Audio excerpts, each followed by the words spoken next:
नमस्कार, ऑपरेशन न्याय में आपके साथ में फरहा सिद्दीकी। सुशांत सिंह राजपूत की 14 जून को पहली डेथ एनिवर्सरी है। इससे पहले रिया चक्रवर्ती का एनसीबी को दिया बयान सामने आया, जिसमें उन्होंने आरोप लगाया कि सारा अली खान ने उन्हें गांजा ऑफर किया, तो वहीं सुशांत सिंह राजपूत अपनी बहन और जीजा जी के साथ गांजा पिया करते थे। अब रिया के इन तमाम झूठे आरोपों की सच्चाई एक बार फिर से सामने आ गई है। जी हाँ, आपको आगे बताएंगे इसके बारे में, लेकिन कैपिटल टीवी ने सुशांत को न्याय दिलवाने के लिए जो आंदोलन छेड़ा है उससे हम पीछे नहीं हटेंगे। और आज एक बार फिर से हम उसी आंदोलन को एक और नई रफ्तार देते हुए आज आपके सामने सुशांत केस की एक और इनसाइड स्टोरी लेकर आए हैं। महाभारत फेम नीतीश भारद्वाज का नाम तो आपने सुना ही होगा। उन्होंने इसको लेकर एक बड़ा खुलासा किया है। उन्होंने कहा कि सुशांत बहुत ही चुस्त दिमाग के थे। ड्रग्स का सेवन करने वाले का दिमाग सुशांत की तरह चुस्त नहीं होता है। वो सुशांत की तरह बुद्धिमानी वाली बात नहीं कर सकता। नीतीश ने आगे ये भी कहा कि मैंने सेट या किसी भी ट्रिप पर सुशांत और सारा को नशे की हालत में नहीं देखा। इसके अलावा उनकी चढ़ी हुई आंखें कभी नहीं देखी। वो बिल्कुल नॉर्मल लोगों की तरह बिहेव करते थे। वहीं उनके एक और को एक्टर रहे प्रतीक बब्बर ने सुशांत को लेकर कई खुलासे किए। सुशांत एक मिलनसार व्यक्ति थे, कभी कभार अपनी दुनिया में चले जाते थे, अपने सपनों को जीना चाहते थे। उन्होंने आगे कहा कि सुशांत का अपना एक अलग ऑरा था जो बॉलीवुड एक्टर्स के बीच असामान्य था। उन्होंने कहा कि मुझे खुशी है मैंने सुशांत सिंह राजपूत के साथ स्क्रीन शेयर की है। सुशांत से इवेंट और जिम में अक्सर वो मिलते रहते थे। उन्होंने कहा कि सुशांत ने मुझे अपने सपनों के बारे में भी बताया और हम दोनों साथ में सीन्स की तैयारी करते थे।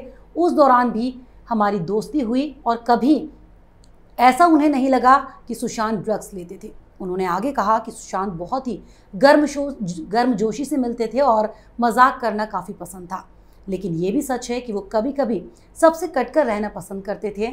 इस तरह की बातें उन्हें कही और उन्होंने ये भी कहा कि आज भी मुझे याद है कि वो अंटार्कटिका जाना चाहते थे। उन्होंने कहा कि छिछोरे खत्म होने के बाद वो वहाँ जाना चाहते थे। उनका ये सपना था जिसे वो जीना चाहते थे और बिना अपने सपने को जिए वो आत्महत्या नहीं कर सकते। इस तरह की बात कही और इस पूरे मामले पर बातचीत करने के लिए हमारे साथ स्टूडियो में मौजूद है कैपिटल टीवी के editor in chief doctor Manish Kumar. Doctor साहब, बहुत बहुत स्वागत है। धन्यवाद। डॉक्टर साहब, जिस तरह से हाल ही में रिया ने तमाम तरह के आरोप लगाए, लेकिन आज नीतीश भारद्वाज का जो बयान सामने आया, उन्होंने कहा कि जो नशे करते हैं उनके दिमाग इस तरह से चुस्त दुरुस्त नहीं होते जैसे सुशांत करा करता था। देखिए, इसके गेम को समझिए जी बरसी होने वाली है जी। और रिया चक्रवर्ती और उनको बचाने वाला ये जो उनके पीछे बॉलीवुड गैंग और ये जो लेफ्ट लिबरल कबाल, ये जो मीडिया है, दे नो कि बहुत बड़ा सोशल मीडिया पे एक अभियान चलेगा। तो उसको कैसे काउंटर किया जाए उसकी तैयारी, उसकी पीआर अभी से शुरू हो गई है। 2 दिन पहले मोस्ट डिजायरेबल वुमन, जिसमें वो दिशा पटानी, दीपिका, ये सारे जो तमाम जो टॉप एक्ट्रेसेस हैं, इसने तो एक कायदे की फिल्म अब तक नहीं बनाई है और मोस्ट डिजायरेबल वुमन भी बना दी गई। और ये कहा जा रहा है कि भाई ये तो बहुत धीरे धीरे पॉपुलर होते चली जा रही हैं। खबर आ गई भाई अमिताभ बच्चन के साथ वो किसी फिल्म की प्रमोशन भी करेगी। अब इसका मतलब साफ है कि जो ड्रग की तो थ्योरी आ रही है जी, वो उसी एक प्रपंच, उसी प्रोपेगेंडा का एक हिस्सा है कि जब सारी दुनिया सीबीआई से, केंद्र सरकार से, प्रधानमंत्री मोदी से, अमित शाह से जवाब मांगेगी कि भाई सीबीआई साल भर से कर क्या रही है, ये एनसीबी कर क्या रही है, हमें जवाब चाहिए, तो ये काउंटर प्रोपेगेंडा होगा कि भाई देखिए तो ड्रग लेता था, वो तो सूट पे भी ड्रग लिया करता था, केदारनाथ के दौरान ये दोनों गांजा पिया करते थे, फिर उनकी सिस्टर भी पीती थी, जीजा भी पीते थे, सारे लोग पीते थे, ये तो एक ड्रगी था, फेल्ड आदमी था। ये थ्योरी ये सबसे पहले महेश भट्ट ने शुरू की। महेश भट्ट ये तो इन लोगों के सबसे सरदार है ना, दिमाग देने वाले। भाई कोई आत्महत्या, कोई किसी की मौत हो रही है संदिग्ध, तुरंत साइकोलॉजिस्ट पैदा हो जाते हैं बॉलीवुड के अंदर कि भाई वो तो सिजोफ्रेनिक हो गया था, डिप्रेशन में था, वो कुछ कर नहीं पा रहा था। अरे कौन सा ये जो 50-50, 60-60 साल के जो बुढ़े एक्टर हैं, कोई बता दे कि अपने करियर के शुरुआत में जिस तरीके से सुशांत सिंह राजपूत ने एक के बाद एक सुपरहिट फिल्म दी और जिस वैरायटी की एक्टिंग की, उसके तो पैरों की धूल के बराबर नहीं है। सब 55 साल के जो बुढ़े सुपरस्टार्स जो हैं, जिन लोगों ने पूरी तरीके से बॉलीवुड को जकड़ रखा है, वो फेल्ड हो गया। तो ये एक पीआर एक्सरसाइज है, इसको समझिए। बट इस बात के लिए मैं बहुत ही धन्यवाद दूंगा नीतीश भारद्वाज जी को और प्रतीक बब्बर को कि इन्होंने सामने आकर के ये कहा कि केदारनाथ की बात हो रही है। केदारनाथ के दौरान तो मैं था वहां पे, और हमने कभी सारा को या फिर सुशांत को हमने ड्रग्स लेते या नशे की हालत में नहीं देखा। इससे बड़ा प्रूफ और क्या चाहिए? डॉक्टर साहब, लेकिन अब किस तरह से जस्टिफाई किया जाएगा रिया के उस बयान को? किस तरह से उसे छुपाने की कोशिश की जाएगी? देखिए, रिया एक प्यादा है इस पूरे खेल में। जी, खेल इसका समझ लीजिए क्या है। बॉलीवुड एक माफिया के पूरे कब्जे के अंदर है, जहां कोई नया एक्टर बिना उस गैंग में घुसे हुए आगे नहीं बढ़ सकता, जहां कोई एक्ट्रेस इन लोगों के सामने कॉम्प्रोमाइज न करे तो वो उसे फिल्म नहीं मिलेगी। ये ड्रग माफिया, प्रोस्टिट्यूशन रैकेट, हवाला, बिल्डर, अंडरवर्ल्ड, ये बॉलीवुड उसी का कॉकटेल है। 10-15, और ये जो चैलेंजर बनकर के आया कि भाई ये तो पूरी की पूरी सिस्टम को ही खराब कर देगा, ये इतना टैलेंटेड है, इतना बढ़िया डांस करता है, इतना बढ़िया, और पब्लिक इस पे जान छिड़कती है।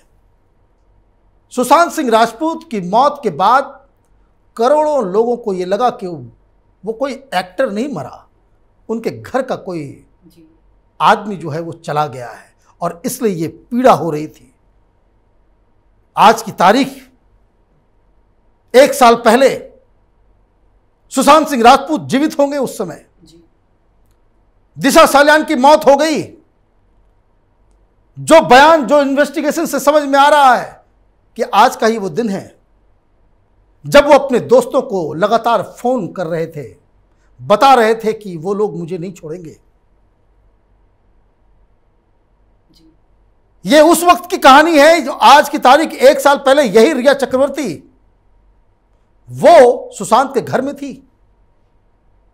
कैसे इससे निपटा जाए, कैसे इससे अलग हुआ जाए, ये सिद्धार्थ पिटानी, ये सारे लोग, जिन लोगों ने बयान दिया है, उन्होंने क्या कहा कि दिशा सालियान की मौत हुई नहीं कि अगले दिन से सुशांत पैनिक मोड में चला गया। भाई क्यों पैनिक में चला गया? तो इसका मतलब दिशा सालियान के साथ जो कुछ हुआ, उसकी मौत का रिश्ता सुशांत सिंह राजपूत से जुड़ा हुआ था। क्या हुआ था, क्या हुआ था? और ये सारी कहानी, अब ड्रग माफिया तो ये माफिया, अब देखिए बहुत सारे लोगों ने बहुत सारी बातें कही हैं। सीबीआई मम चुप है अब तक, जो है वो पता नहीं कहां कहां से, क्योंकि ये बहुत सारे सवाल उठ रहे हैं। इस दौरान सुशांत सिंह राजपूत ने किससे किससे बात की? क्या सीबीआई ने उन लोगों से पूछताछ की? क्या यह पता चल पाया कि सुशांत सिंह राजपूत से दिशा सालियान की मौत और उसकी मौत के बीच कौन कौन लोग मिलने आए, किससे किससे वो मिलने गया, घर से बाहर गया तो कहां गया, सीसीटीवी कैमरास कहां गायब हैं, उसके फुटेज में क्या है? तो ये सारे सवाल जो है वो खड़े होते हैं। और ये जो ड्रग की थ्योरी है, ये अकेले आदमी नहीं है। नीतीश भारद्वाज ने तो बता दिया, प्रतीक ने भी बता दिया, उसके जितने भी दोस्त हैं। प्रतीक ने बहुत अच्छी बात कही। प्रतीक ने जिस तरह से कहा कि उसके ऊंचे ऊंचे सपने थे, अंटार्कटिका वो जाना चाहता था, और ऐसे अपने सपने को बिना जिए वो आत्महत्या नहीं कर सकता। ये वैसा आदमी नहीं था जी, परिस्थितियों से हार जाए वैसा तो ये आदमी नहीं था। इसके सारे दोस्त यही कहते हैं कि ये आदमी सब कुछ कर सकता है, सुसाइड नहीं कर सकता। वो तो ये कह रहा था कि भाई जिस हिसाब से वो जिम के अंदर वो मेहनत किया करता था, ड्रग एडिक्ट जिम जाते हैं, ड्रग एडिक्ट के पास इतनी कैपेसिटी होती है, फेफड़े में क्या उतना दम होता है, क्या शरीर में इतनी ताकत होती है कि वो 2-2, 3-3 घंटे, 4-4 घंटे तक वो एक्सरसाइज करे, 10-10 किलोमीटर वो दौड़े, वो लगन होगा, वो कंसंट्रेशन होगा? नहीं हो सकता। आप कह रहे हो भाई ड्रग एडिक्ट वो ग्राफ बनाता है कि हमें कैसे? और ये मैं आपको बता दूं, सुशांत सिंह राजपूत के घर के अंदर ही कोई विभीषण बैठा हुआ था। ये कोई भी हो सकता है, ये रिया चक्रवर्ती हो सकती है, ये उसका कोई सेक्रेटरी हो सकता है, उसके कोई दोस्त हो सकते हैं। क्योंकि जो सबसे बड़ी बात, इस चीज को समझिए कि वो एक जो स्टेटस को है बॉलीवुड के अंदर कि 15 प्रोडक्शन हाउस जिसके मालिक बड़े बड़े एक्टर और ये सारे लोग हैं, उनके कब्जे में है सब कुछ। और वो इस चक्रव्यूह को तोड़ने की प्लानिंग कर रहा था। उसके हाथ से लिखे हुए डायरीज मिले हैं सीबीआई को, जिसमें वो बता रहा था कि किस हिसाब से हमको इंटरनेशनल लेवल पे जाकर के काम करना है, कैसे मीडिया को भी मैनेज करना है, कहां से फाइनेंस आएंगे, टीम कौन कौन होगा। वो इस चक्रव्यूह को भेदना चाह रहा था। और यही मुझे लगता है कि ये प्लान, ये कौरवों की सेना को जो है उसका पता चल गया। क्योंकि ये तो रिलेटेड है। रिलेटेड इसलिए है क्योंकि ये बॉलीवुड का बिजनेस हजारों करोड़ का मुनाफा एक साल में होता है। 70-80% जो मुनाफा बॉलीवुड की कमाई जो है, जो हजारों करोड़ों में जाती है एक साल के अंदर, वो यही 10-15 प्रोडक्शन हाउस अपने पास लेकर के चले जाते हैं। बाकी 20% में वो टुकड़ा जो है वो रियल फिल्म बनाने वाले, रियल गाने वाले, रियल एक्टर, जो अब देखिए वेब सीरीज में चले गए बनाने के लिए, एक से एक काम होता है। जो टैलेंटेड लोग हैं जिनका नाम कभी सामने नहीं आता। अब आप देखिए तो प्रोडक्शन हाउस, ये जो माफिया, फिल्म माफिया जो बैठा हुआ है, वो अपने सिर्फ म्यूजिक तैयार करता है, न स्क्रिप्ट लिखता है, न कोई काम करता है, न स्क्रीन प्ले लिखता है। ये आप जो है किसी को पैसे देकर के आप लिखवा लेते हो और नाम अपना चिपका देते हो म्यूजिक डायरेक्टर्स को देखिए। और इस तरह से, और जो इस चक्रव्यूह में फंस जाता है, वो गैंग उसको बाहर कर देता है, तो बड़े बड़े टैलेंटेड लोग बाहर हो जाते हैं। कई सारे सिंगर्स देखिए, उनके बयान आते हैं, वो देखिए वो ढंग से बोल नहीं पाते कि भाई मर्डर हो जाएगा, हमको खत्म कर दिया जाएगा जी। और उसके बाद कह दिया जाएगा कि भाई आत्महत्या कर लिया, ये भी डिप्रेस्ड हो गया था, इसको फिल्में नहीं मिल रही थी। अभी देखिए 2-3 एक्टर्स के बारे में हमने कल डिस्कस किया था। अभी 2-3 लोगों के साथ ऐसा कांड हो रहा है। अब वो क्या करे? डिप्रेशन में जाकर के वो आत्महत्या कर ले? तब तो हर साल जो है कुछ ना कुछ इस तरह की घटना होगी। जो भी एक्टर अच्छा फाइट कर सकता है, अच्छा दिखने में है, स्मार्ट है, जो डांस कर सकता है, वो बॉलीवुड में सरवाइव नहीं कर सकता। यही इस माफिया का काम है। चलिए डॉक्टर साहब, हमारे साथ कार्यक्रम में जुड़ने के लिए बहुत बहुत शुक्रिया आपका। धन्यवाद। तो ये बॉलीवुड का जो माफिया है, जिसके सामने जो न्यू कमर होते हैं, या तो उनकी बात माने या फिर उन्हें काम नहीं मिलेगा, तो ऐसे में बहुत सारे लोग आके सुसाइड कर लेते हैं। लेकिन सवाल यहाँ पर यह खड़ा होता है कि आखिर क्यों इस तरह से उनके साथ बिहेव किया जाता है। 1 साल पूरा होने वाला है सुशांत सिंह राजपूत की मौत को, लेकिन आज तक कोई भी उस पर बात करने के लिए तैयार नहीं है। बॉलीवुड इतनी बड़ी इंडस्ट्री अगर चाहती तो उसे इंसाफ दिला सकती थी, लेकिन वहां पर उसे इंसाफ दिलाने वाला कोई नहीं है। अब जिस तरह से नीतीश भारद्वाज और प्रतीक बब्बर का बयान सामने आया है, उससे साफ जाहिर होता है कि रिया चक्रवर्ती जिस तरह से झूठे बयान देकर इस पूरे मामले को भटकाना चाहती थी, शायद अपनी इस चाल में कामयाब तो वो नहीं हो पाएगी। तो अगर आपको हमारा ये प्रोग्राम पसंद आया तो इसे लाइक कीजिए, शेयर कीजिए और कैपिटल टीवी को सब्सक्राइब कीजिए। नमस्कार।